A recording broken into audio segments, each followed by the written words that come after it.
Welcome to 365 Christian Men, where every day we aim to inspire and encourage with real-life stories about men.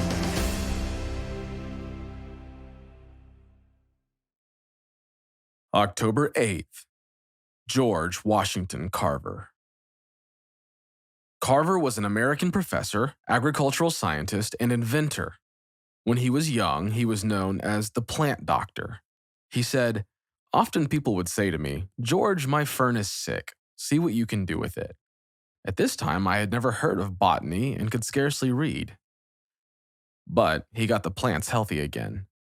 Carver went on to invent many important things, including 300 peanut-related products, but he sought only 3 patents. He actively promoted alternate crops to cotton and methods to prevent soil depletion.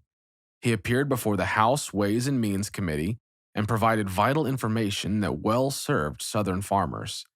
Carver was the most prominent black scientist of the early 20th century. Carver connected with Booker T. Washington, Henry Ford, President Franklin Roosevelt, and Mahatma Gandhi. And when Thomas Edison offered Carver a 6-figure job, Carver turned it down.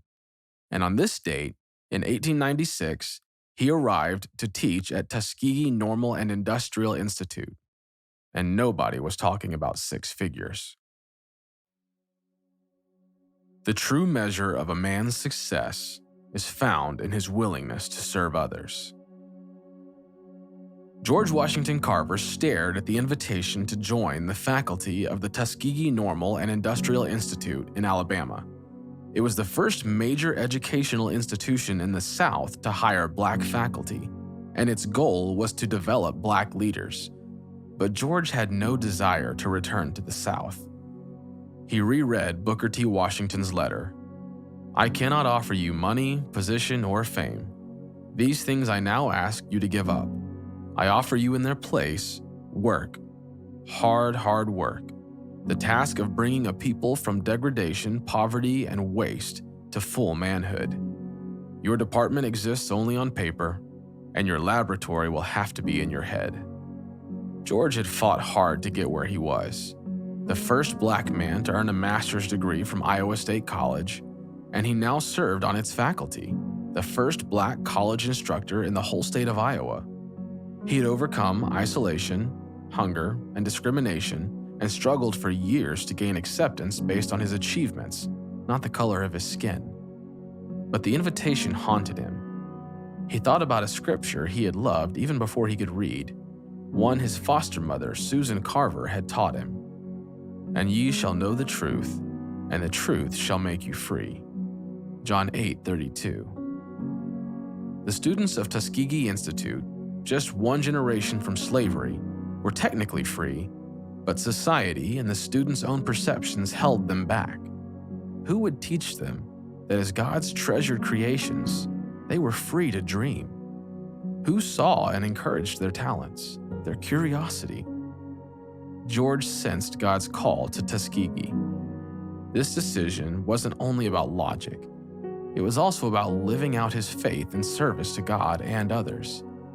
This was the true measure of success. George accepted the new job where he employed all the knowledge he had gained, not only in his education but also in his years of struggle.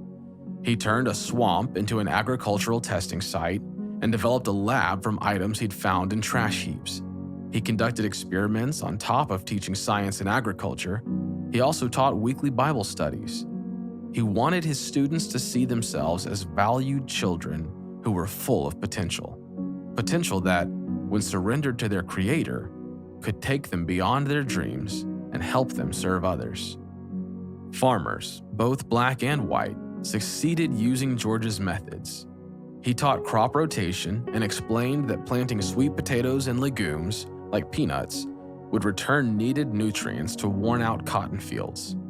When the farmers didn't know what to do with the peanuts they grew, George developed more than 300 uses for them.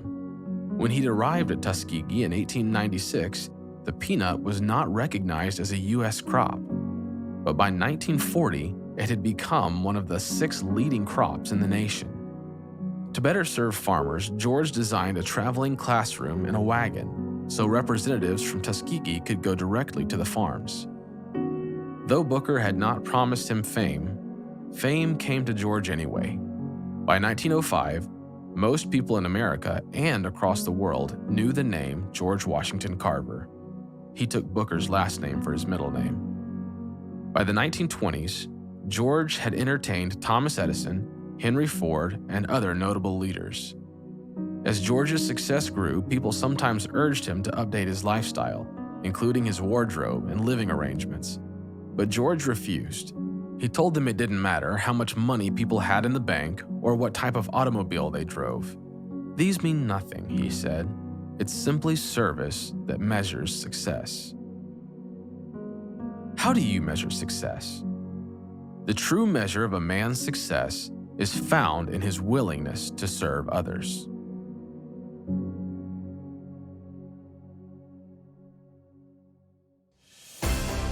Thank you for listening to today's story.